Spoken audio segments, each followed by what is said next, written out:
Also es ist auf jeden Fall keine leichte Challenge und Island hat uns schon ein-, zweimal gezeigt, wer der Chef ist. Ich habe aber so viele Sachen in meinem Leben noch nie erfahren dürfen. Ich bin noch nie bei 100 km/h Wind am Radl gesessen und das über Stunden. Ich habe noch nie Wale geschaut während dem Radlfahren, das auch stundenlang. Und die Fülle an Ereignissen und Erlebnissen, die wir da in Island gehabt haben, die ist einzigartig. Deswegen ist der Trip für mich etwas, was ich mein ganzes Leben lang nicht vergessen werde. Ich glaube, am Radl oder die Zeit, die du am Radl sitzt, lässt dich das Ganze noch viel, viel besser verarbeiten. Und am richtigen Ort, mit den richtigen Leuten zum richtigen Zeitpunkt, das ist ganz sicher ein Geschenk.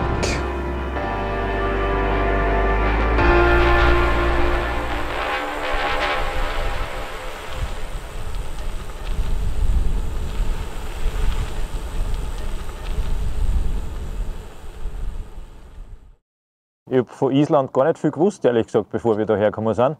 Außer, dass es ein Land ist, das viel Gegend hat, wenig Einwohner. Aber gesehen haben sollte man das als jemand, der, sage ich mal, mit Wind und Wetter kein Problem hat und gerne Landschaften anschaut, sollte er das auf jeden Fall irgendwann einmal gemacht haben. Bitte esst die Fischsuppen. Die haben da so geniale Fischsuppen, das ist unglaublich. Also eine Geschmacksexplosion, das gleich so kocht. Ich würde es auf jeden Fall jedem empfehlen, der was auf Gravel Lust hat, ein bisschen rougheres vielleicht auch. Man kann sich auch mehr Zeit lassen, aber man muss halt dann doch schon sich gewappnet sein gegen Wind, Regen und Kälte, glaube ich. Und ich meine, was mir wäre, Sonnenuntergang am Meer bei Traum-Gravelstraße. Also ja, ich denke, mehr dazu muss ich gar nicht sagen.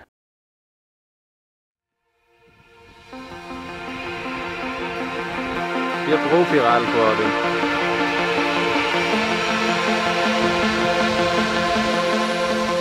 Wir haben uns dazu entschieden, Island auf unsere ganz eigene Art und Weise zu erkunden. Viel eindrücklicher und intensiver.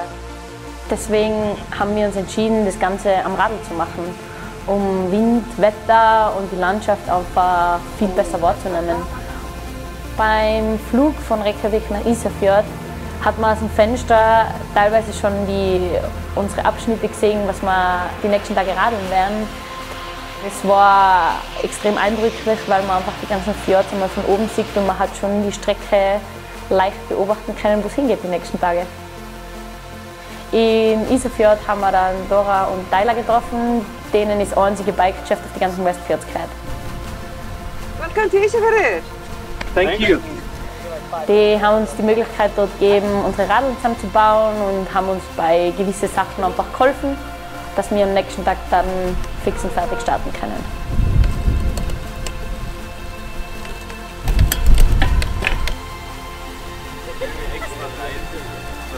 Ich glaube, man kann Bikepacking und Sightseeing so am besten verbinden, indem man draufsetzt und radelt.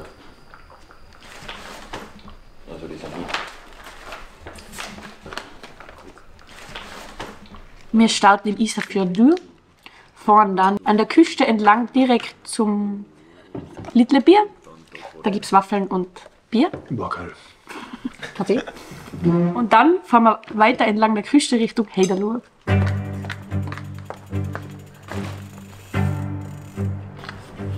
Ich glaube, es ist schön gut.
Tag 1, 137 Kilometer.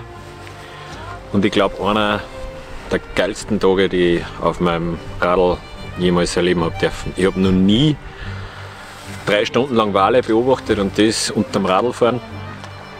Hinter jeder Kurve ist die Landschaft eigentlich nur schöner. Eigentlich kannst du die Drohne die ganze Zeit oben lassen, kannst eigentlich den Fotoapparat auf Dauerfeuer schalten. Also der erste Tag ist echt einer vor der Buchs, wie man so schön sagt. Richtig schön, richtig cool. Und was mich eigentlich, muss ich sagen, am meisten flasht, ist die Ruhe. Man hört einfach teilweise nichts. Wirklich nichts.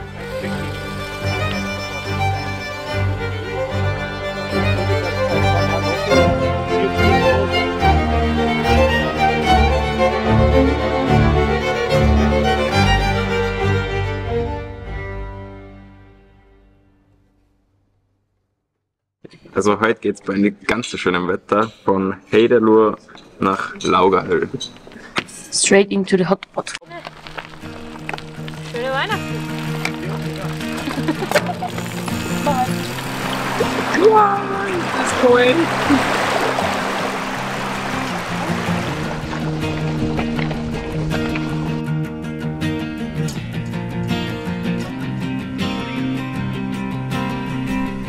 Island hat uns heute mal das, glaube ich, normale Gesicht gezeigt. Sehr viel Wind, über ein Hochplateau drüber und Wind, den wir eigentlich daheim nicht gewohnt sind.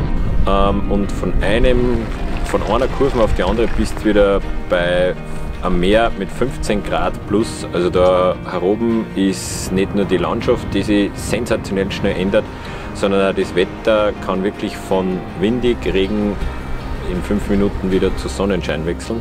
Nichtsdestotrotz sind wir jetzt wieder an einem sensationellen schönen Ort und der zweite Tag war richtig cool. Ganz anders als der erste und so kann es weitergehen.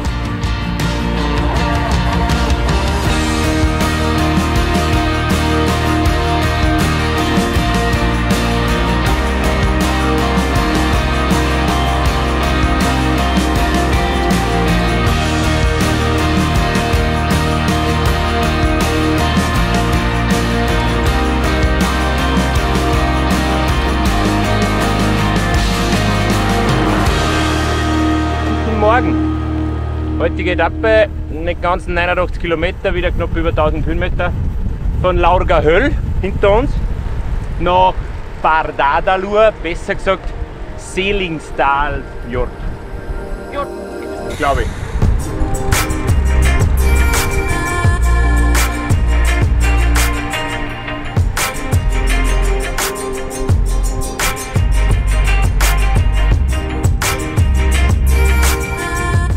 Die wandelnde Jahresstation. Das größte Problem beim Thema Essen in die Westfjorden ist ganz sicher der Abstand zwischen den Möglichkeiten, wo man Nahrung kaufen kann.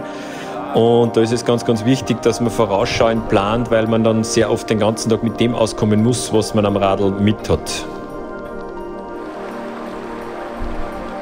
Das mit dem Umziehen ist hin und wieder nicht so leicht in die Westfjords. Das Gute dabei ist, dass einem maximal 1, 2 Schafe wahrscheinlich zuschauen.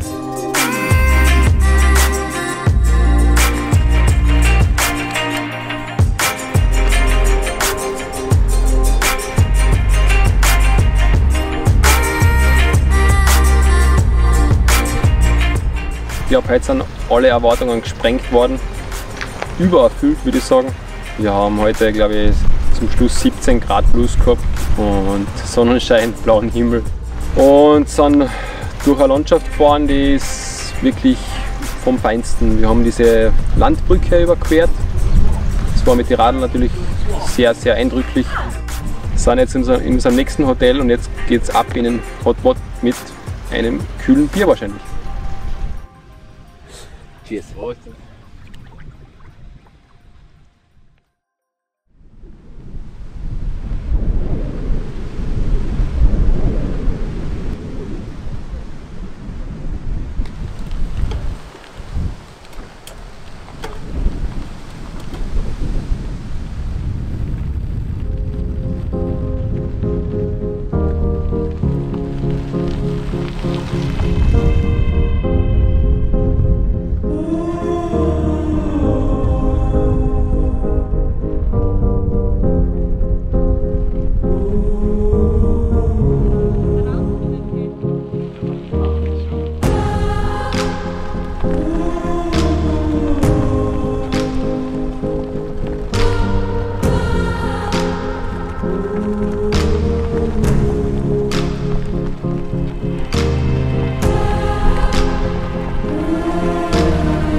von der Straßenfrage.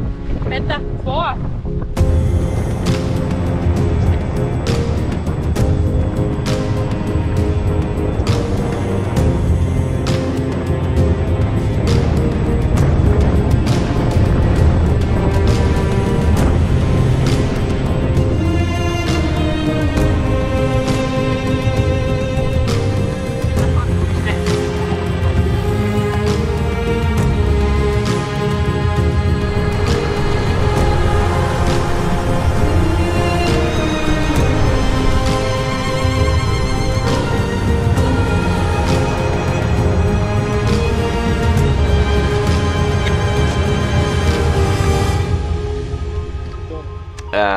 Der Wind in Island ist anders, ganz anders.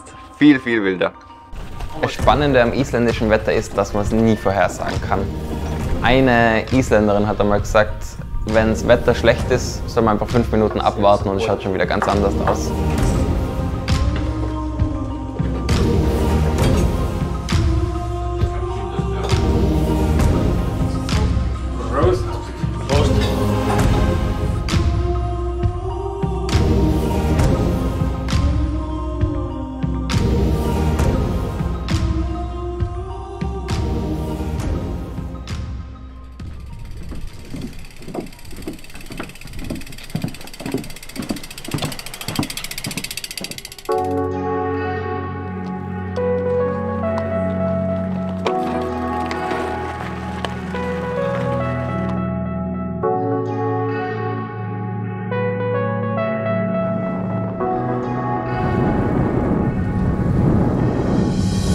Also heute die erwartete Wetterprognose 20 Grad, Sonnenschein, windstill, wenn wir Glück haben, viel Rückenwind und sonst kann es halt nicht so schlimm werden. Deswegen hast du die Regenjacke genommen, oder? Genau. Passt. Alles klar?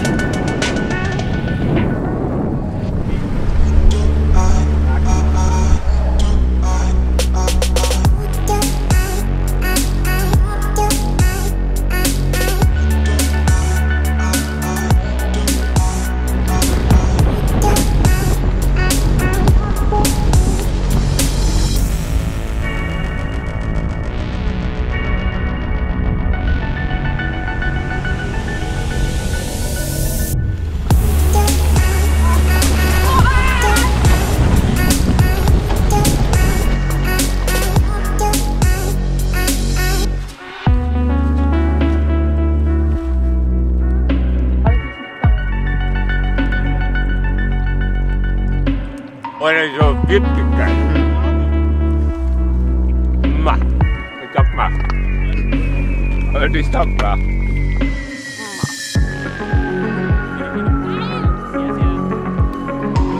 Sehr, sehr hübsch.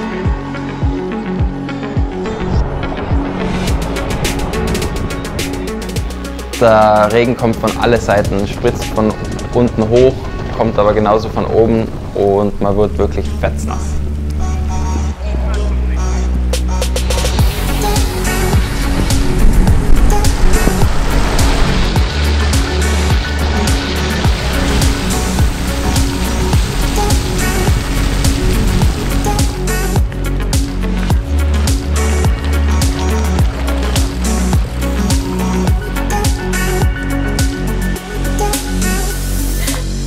Das isländische Wetter war auf Urlaub, ist jetzt wieder zurück und hat uns einmal begrüßt. 123 nasse und windige Kilometer. Wir kommen ein bisschen mehr in den Westen, die Anstiege werden ein bisschen steiler. Wir haben geschaut den ganzen Tag, dass wir so lange wie möglich trocken bleiben, haben uns aber trotzdem zweimal umgezogen und haben eigentlich alles, was wir an Regenkleidung mit haben, heute braucht. Somit ist, glaube ich, jetzt Zeit für den Hot Tub, weil der ist dort direkt am Meer.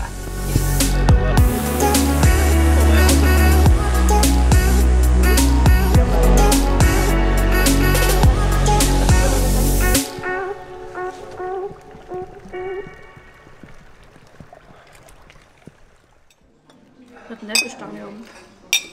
Riesenhut und Drucker mit Also wir sind da. Aber wenn man da oben, da wird es ganz warm, das ist great.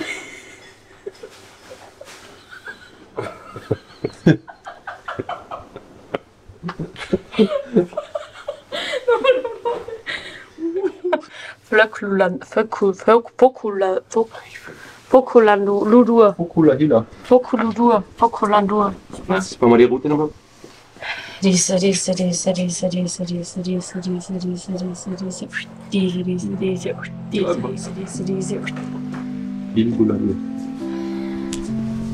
Ready, the takeoff.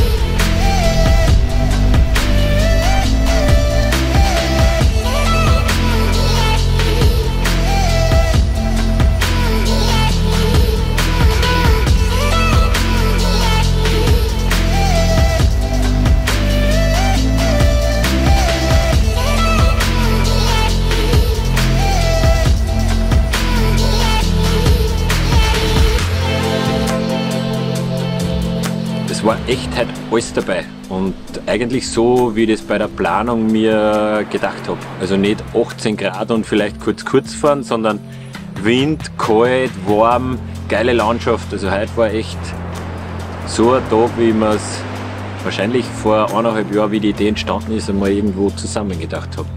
Am Strand mit dem Radl angekommen, bei Sonnenschein vor allem. Zwar richtig coole Pässe mit sensationell sanften Abfahrten in die Fjorde. Mir hat es Zeit heute. Mir hat's richtig Zeit heute.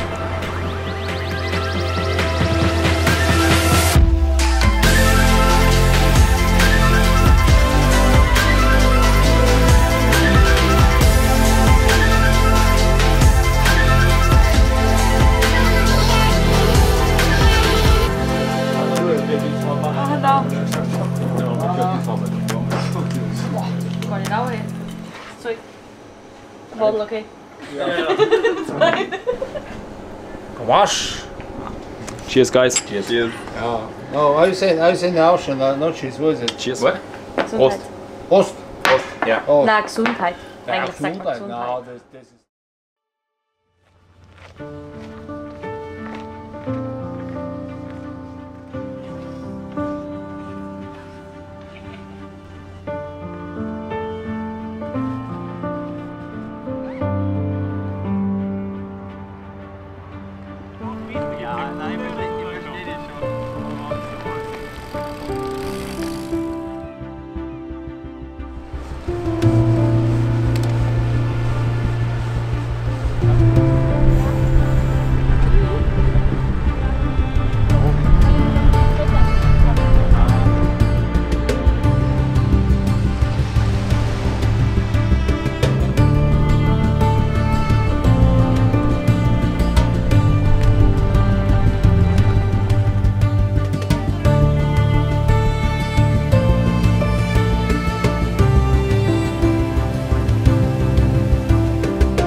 Der Wind oben am Pass war so extrem, dass ich mich konzentrieren habe müssen, dass ich auf einer 6 Meter breiten Straße auf der Straße bleibt und selbst das Radl schieben fast unmöglich war.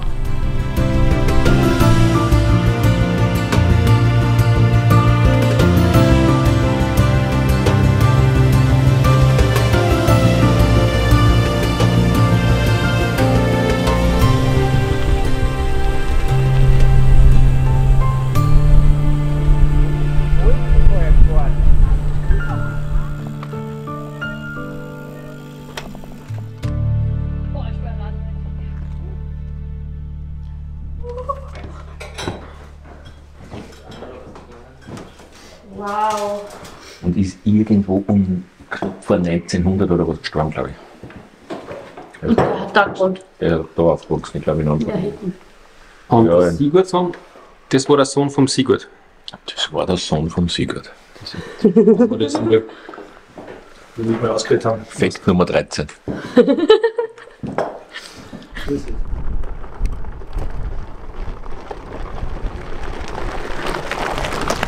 Da ist das geil!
Aber jetzt passt auf, jetzt pass auf. Jetzt.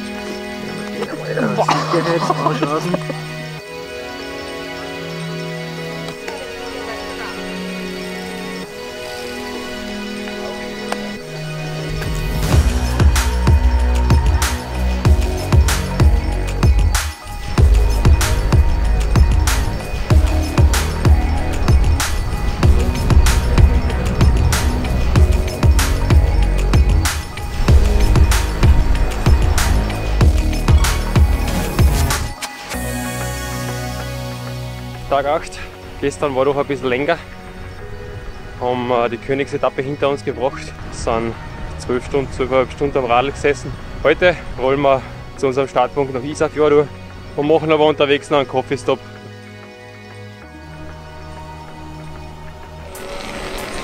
Weder. Boah, wir können das jetzt essen. Ja. Schon mal wieder Bock.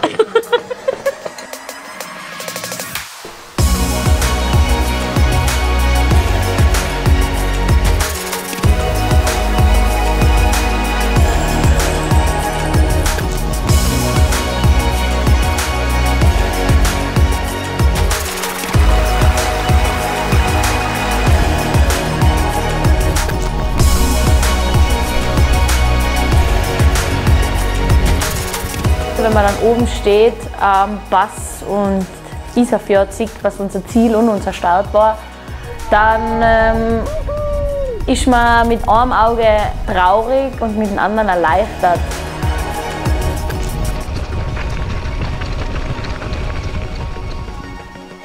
Der Kreis schließt sich, wir sind jetzt wieder in Isarfjord und haben unfassbar schöne und unbeschreibliche Tage hinter uns und sind im Endeffekt somit rund um die Westfjords geradelt.